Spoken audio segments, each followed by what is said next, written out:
హింసాత్మక ఘటనలతో రగిలిపోయే పల్నాడు ప్రాంతంలో ప్రశాంత వాతావరణం కోసం జిల్లా పోలీసులు డ్రోన్ సాంకేతికతపై దృష్టి పెట్టారు. సీఎం చంద్రబాబు విజన్ మేరకు visible policing within invisible police విధానాన్ని క్షేత్రస్థాయిలో అమలు చేస్తూ శాంతి భద్రతల పరిరక్షణ, నేరాల నివారణలో డ్రోన్లను సద్వినియోగం చేసుకుంటున్నారు. జిల్లా కేంద్రం నరసరావుపేటలో నిరంతరం డ్రోన్ కెమెరాలను వినియోగించి చట్ట వ్యతిరేక, అసాంఘిక కార్యక్రమాలపై నిఘా పెడుతున్నారు. వాహనాల తనిఖీలు, గంజాయి వంటి మత్తు పదార్థాల అక్రమ రవాణాను అరికట్టడంలో డ్రోన్లు వాడుతున్నారు.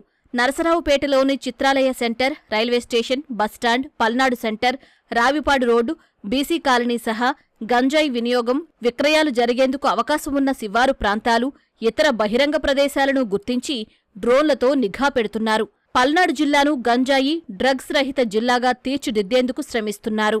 ఈ డ్రోన్స్ని ముఖ్యంగా మనం ఏం చేస్తున్నామంటే గాంజా రిలేటెడ్ ఏమైతే మనం హాట్స్పాట్స్ అని ఐడెంటిఫై చేసుకున్నామో వాటి పట్ల, క్రైమ్ జరిగేటువంటి హాట్స్పాట్స్ ఏమైతే అనుకున్నామో వాటి పట్ల, అట్లాగే ఎక్కడైనా కూడా డైలాపిడేటెడ్ బిల్డింగ్స్ కానీ, లేదు కొన్ని ప్లేసెస్ ఎటువంటి పారిశుధ్యానికి నోచుకోకుండా ఉండడం కానీ, ఇటువంటివి కానీ, బుషెస్ ఎక్కువగా ఉన్న ఏరియాస్ దగ్గరలో కానీ ఉన్న చోట్ల మనం ఈ డ్రోన్స్ని పంపించడం జరుగుతుంది. అంటే మనం అన్ని ప్లేసెస్కి వెళ్ళి చూసి అక్కడికి వెళ్ళి మ్యాన్ పవర్ కంటే కూడా మనం ఇక్కడ నుంచి డ్రోన్ని మనం ప్లాన్ చేసుకుని సెట్ అండ్ డిస్టెన్స్ దాన్ని పంపిస్తే మనకి ఎక్కడ ఏం జరుగుతున్నదో తెలుస్తూ ఉంటుంది. కాబట్టి ఈజీగా మ్యాన్ పవర్ సేవ్ అవుతుంది. అక్కడ జరుగుతున్నదని తెలిసిన వెంటనే మనం వెళ్ళి రైడ్ చేయడానికి కూడా ఈజీగా ఉంటుంది. అట్లాగే ఎవిడెన్స్ ఆస్పెక్ట్లో కూడా మనకి విజువల్ వస్తుంది. కాబట్టి ఖచ్చితంగా మనం ఆ విజువల్స్లో ఒకవేళ మనం వెళ్ళేటప్పుడు వాళ్ళు వెళ్ళిపోయినా కూడా ఈ విజువల్స్ ఆధారంగా కూడా వాళ్ళని మనం పట్టుకుని కోర్టు ముందు పెట్టడానికి కూడా ఆస్కారం ఉంటుంది. కాబట్టి ఈ డ్రోన్స్ని విస్తృతంగా మనము ఈ ఎన్ఫోర్స్మెంట్లో వాడుతున్నాం.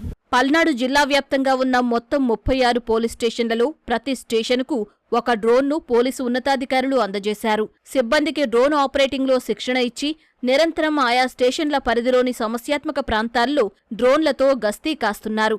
ఈ చర్యల వల్ల నేరాలు తగ్గుముఖం పట్టినట్లు పోలీసులు చెబుతున్నారు. సో కంట్రోల్ రూమ్లో ఈ ఈవినింగ్ అంతా కూడా కంప్లీట్గా ఉన్నటువంటి టైం అంతా కూడా వాళ్ళు వాచ్ చేస్తుంటారు. ఎక్కడైనా అవసరాన్ని బట్టి ఆ ఆఫీసర్స్ని అలర్ట్ చేయాలనుకున్నప్పుడు ఇమీడియట్గా ఆ ఆఫీసర్స్కి ఇక్కడ నుంచి కంట్రోల్ రూమ్ నుంచి కాల్ మనం కనెక్ట్ చేస్తాము. కనెక్ట్ చేసి సో అండ్ సో ప్లేస్ అని కూడా మనం చెప్పడం జరుగుతుంది. వాటి కోఆర్డినేట్స్ కూడా మనం ఇవ్వడం జరుగుతుంది. వాళ్ళు అక్కడికి వెళ్ళి రైడ్ చేస్తారు. వీక్లో డెఫినెట్గా అట్లీస్ట్ 4 days అయినా కూడా మనము ఈ డ్రోన్స్ని మనం పంపించి చేస్తున్నాము. అలాగే నైట్ టైం మనకి అఫెన్సెస్, ప్రాపర్టీ అఫెన్సెస్ ఇక్కడ జరుగుతూ ఉండేవి. ప్రాపర్టీ అఫెన్సెస్ కొంత గురజాల అటువంటి సబ్ డివిజన్ ఏరియాలో చాలా ఏరియాస్ మధ్యలో డిస్టెన్స్ ఎక్కువ ఉంటుంది. సో అక్కడ ఏమైనా ఒక రోజు మనం బీట్స్ అవి పంపించకపోతే మనకి అక్కడ అఫెన్స్ జరిగే అవకాశం ఉండేది. సో ఇప్పుడు మనం ఏం చేస్తున్నామంటే ఒకవేళ మ్యాన్ పవర్ ఆ రోజు వేరే లా అండ్ ఆర్డర్ వాటిలో ఉన్నప్పటికీ కూడా ఇదే దాన్ని మనం పెట్టుకుని ఆ ఏరియాస్ కూడా ఒకసారి తిప్పడం వల్ల ఆ ఊరు మొత్తానికి మనం అన్ని బజార్స్లో కూడా ఆ రోడ్స్లో కూడా డ్రోన్ని మనం పంపించడం వల్ల సో వాళ్ళు రావడం కానీ లేదా అఫెన్సెస్ జరగడం బాగా తగ్గిందని చెప్పొచ్చు.